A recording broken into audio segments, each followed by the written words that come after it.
Shalom, salam sejahtera bagi Bapak Ibu Saudara-saudara, anak-anak yang dikasihi oleh Tuhan Yesus Kristus. Jumpa kembali bersama saya Pendeta Eka di dalam renungan firman Tuhan pada hari ini, hari Rabu 11 Oktober 2023.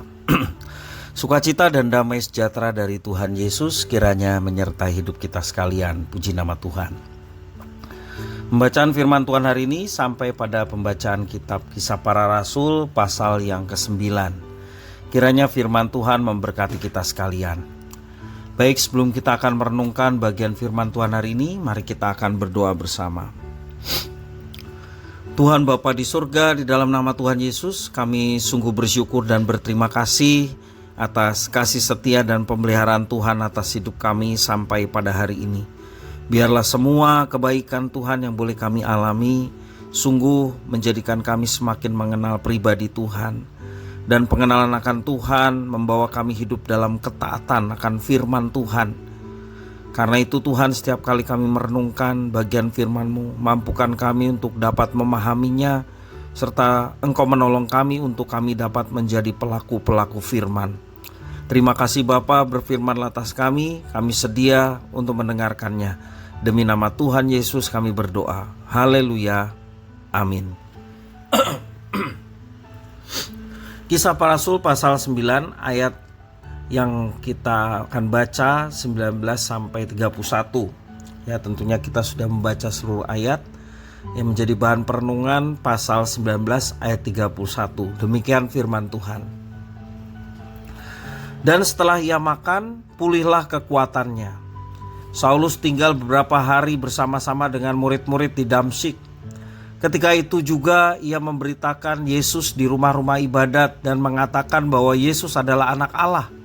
Semua orang yang mendengar hal itu heran dan berkata, "Bukankah dia ini yang di Yerusalem mau membinasakan barang siapa yang memanggil nama Yesus ini?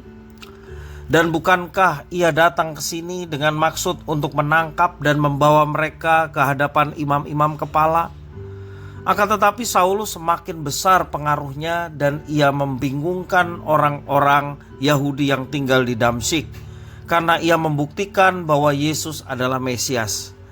Beberapa hari kemudian orang Yahudi merundingkan suatu rencana untuk membunuh Saulus. Tetapi maksud jahat itu diketahui oleh Saulus. Siang malam orang-orang Yahudi mengawal semua pintu gerbang kota supaya dapat membunuh dia. Sungguh pun demikian, pada suatu malam murid-muridnya mengambilnya dan menurunkannya dari atas tembok kota dalam sebuah keranjang. Setibanya di Yerusalem, Saulus mencoba menggabungkan diri kepada murid-murid, tetapi semuanya takut kepadanya karena mereka tidak dapat percaya bahwa ia juga seorang murid. Tetapi Barnabas menerima dia dan membawanya kepada rasul-rasul dan menceritakan kepada mereka bagaimana Saulus melihat Tuhan di tengah jalan dan bahwa Tuhan berbicara dengan dia dan bagaimana keberaniannya mengajar di Damsyik dalam nama Yesus. Dan Saulus tetap bersama-sama dengan mereka di Yerusalem dan dengan keberanian mengajar dalam nama Tuhan. Ia juga berbicara dan bersoal jawab dengan orang-orang Yahudi yang berbahasa Yunani. Tetapi mereka itu berusaha membunuh dia. Akan tetapi setelah hal itu diketahui oleh saudara-saudara anggota jemaat, mereka membawa dia ke Kaisarea dan dari situ membantu dia ke Tarsus. Selama beberapa waktu jemaat di seluruh Yudea, Galilea dan Samaria berada dalam keadaan damai. Jemaat itu dibangun dan hidup dalam takut akan Tuhan. Jumlahnya makin bertambah besar oleh pertolongan dan penghiburan Roh Kudus. Bapak Ibu saudara-saudara yang dikasihi oleh Tuhan, hidup Saulus telah berubah.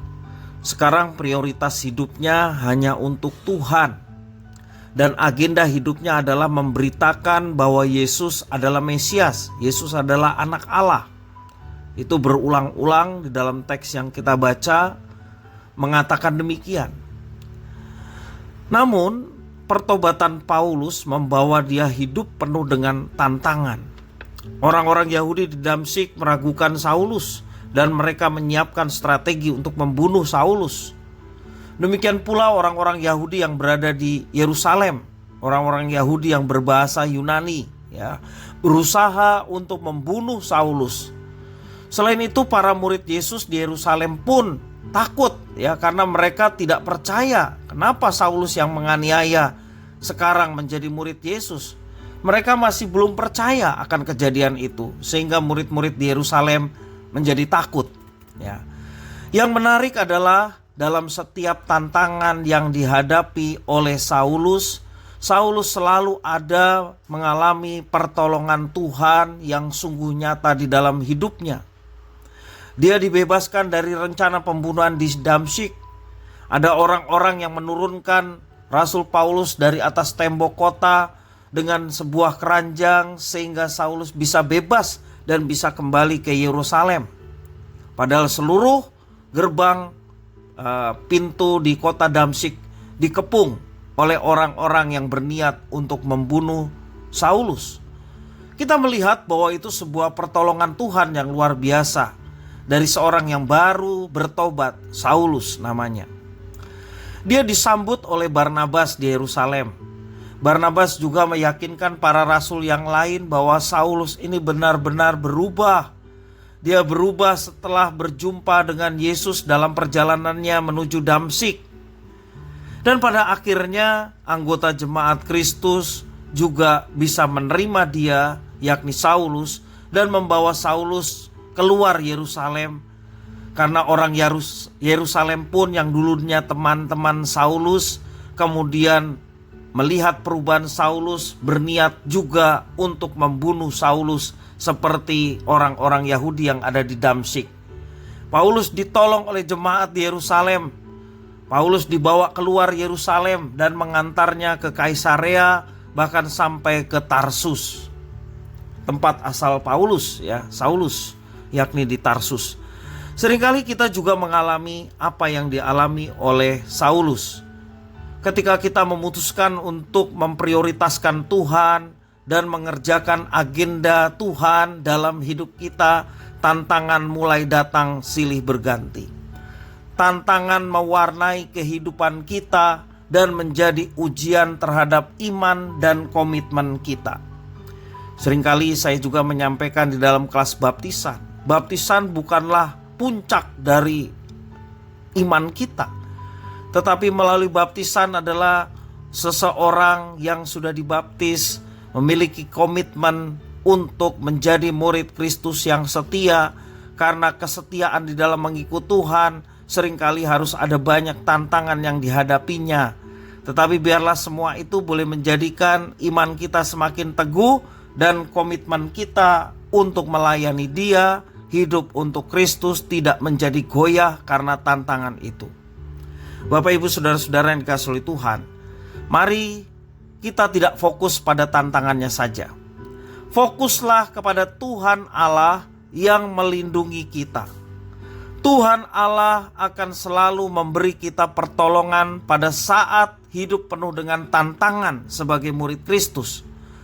Kekuatan yang berlimpah-limpah akan diberikan Tuhan Allah kepada kita sampai suatu saat kita mengaku sama seperti Saulus yang mengaku dalam segala hal kami ditindas namun tidak terjepit, habis akal namun tidak putus asa, kami dianiaya namun tidak ditinggalkan sendirian, kami dihempaskan namun tidak binasa. Bapak Ibu saudara-saudara, pertolongan Tuhan itu nyata. Pertolongan Tuhan itu akan dialami bagi setiap anak-anaknya, murid-muridnya yang setia melayani, yang setia terus beriman kepadanya dan menjadi berkat bagi sesama. Maka penyertaan Tuhan itu sungguh-sungguh akan dialami. Mari kita tetap setia kepada Tuhan, tetap setia melayani Tuhan dengan tanggung jawab apa yang dipercayakan Tuhan atas kita. Alamilah penyertaan yang sungguh-sungguh nyata itu dalam hidup kita. Kita berdoa senantiasa Tuhan meneguhkan iman kita agar kita dapat menjalani kehidupan yang penuh dengan tantangan ini dengan penyerahan sepenuhnya kepada Tuhan. Kalau Tuhan menjadi sesuatu paling utama di dalam hidup kita, maka betul-betul penyertaan bahkan mujizatnya boleh nyata kita alami dalam hidup kita setiap hari. Kiranya firman Tuhan memberkati kita sekalian. Mari kita berdoa. Terima kasih Tuhan atas firman-Mu.